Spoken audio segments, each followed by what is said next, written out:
Bonjour, j'espère que vous allez bien. Je suis ravie de vous retrouver pour une nouvelle vidéo sur ma chaîne Bettyland. Aujourd'hui, pour la recette du sapin feuilleté version sucrée, pour égayer les goûters de fête. Une recette qui fera à coup sûr plaisir aux grands et aux petits. Pour les ingrédients, il nous faut donc 2 feuilles feuilletées, un jaune d'œuf, un peu de cannelle, de la compote de pommes qu'il faudra faire égoutter pour perdre toute l'eau, comme ça va pas mouiller la pâte, du Nutella, une poudre de noisettes et des graines de pavot pour la décoration. Pour la découpe, donc, on commence déjà par définir les 3 sommets d'un triangle. Donc le premier sommet, le deuxième ainsi que le troisième. Et à la base de notre sapin, donc on va découper le pied, de préférence comme ça, donc de manière en biais, pas un pied droit, ça fait plus joli, ça fait un sapin plus solide. Et ensuite, donc, on coupe d'un point à l'autre.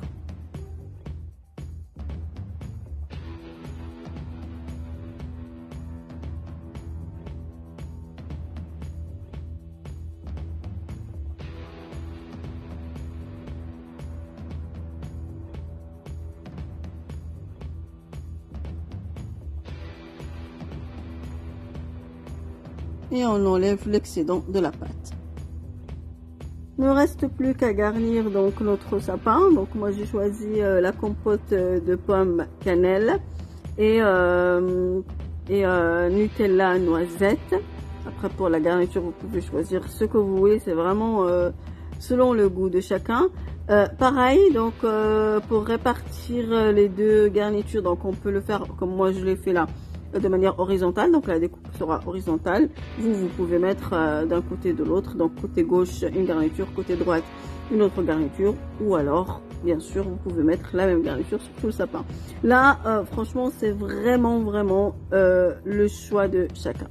Il n'y a pas de règle pour remplir notre sapin.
Ensuite, donc, on va mettre la deuxième pâte sur la première, tout en gardant toujours le papier cuisson. C'est très important parce que notre sapin il va cuire sur ce côté-là.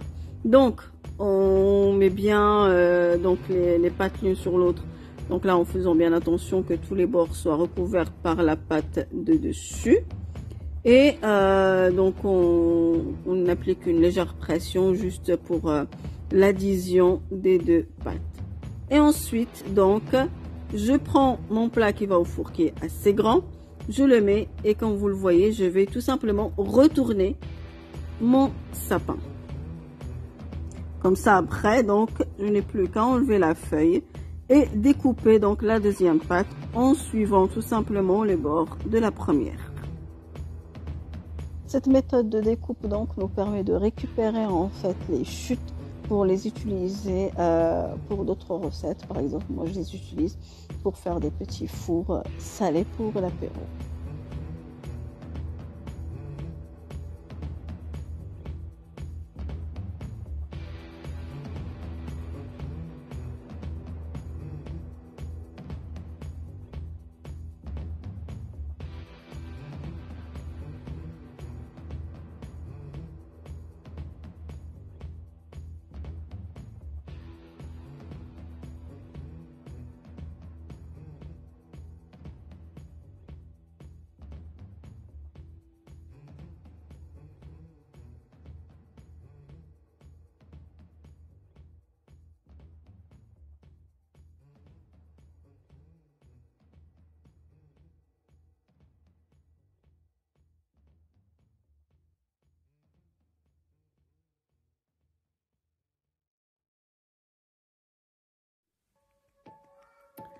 Et là, je badigeonne avec le jaune d'œuf, donc partout sur le sapin.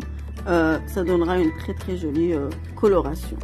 Avant que j'oublie, donc là mon four il est déjà en train de préchauffer à 200 degrés. Donc four qui est en train de préchauffer à 200 degrés. Et là en fait je vais faire 2 lignes sans découper bien sûr, juste 2 traces. Comme ça je sais l'endroit où ma découpe doit s'arrêter pour les branches.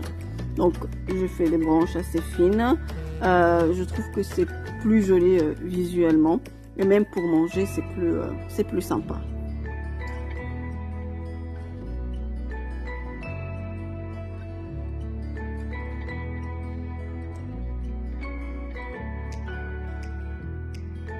Et là, je commence à faire retourner ou plier mes branches une à une.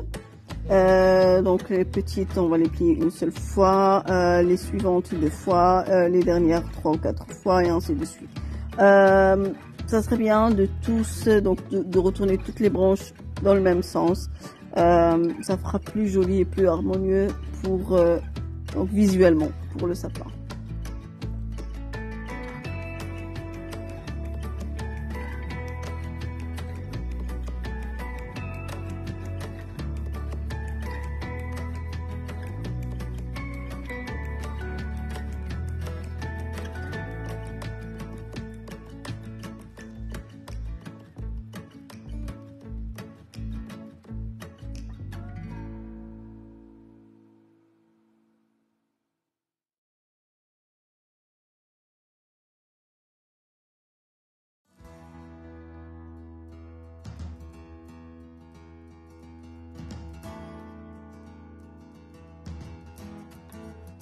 Chaque sapin a son étoile tout en haut et le mien, il n'y a pas d'exception.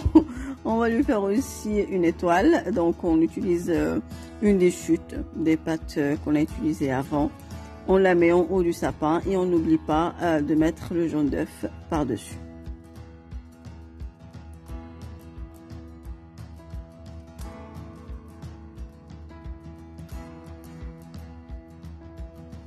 Donc là, avec un coupe denté, on va essayer de faire quelques motifs sympas. C'est au choix, vous n'êtes pas obligé de le faire.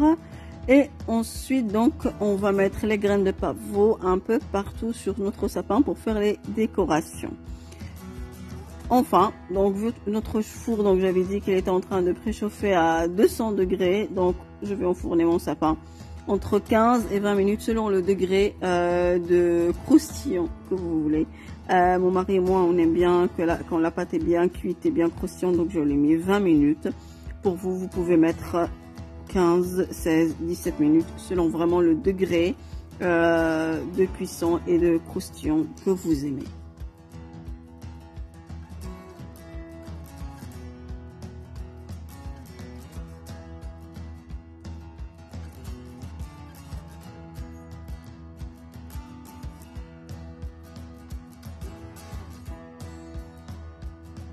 Et voilà, notre sapin est prêt pour le goûter.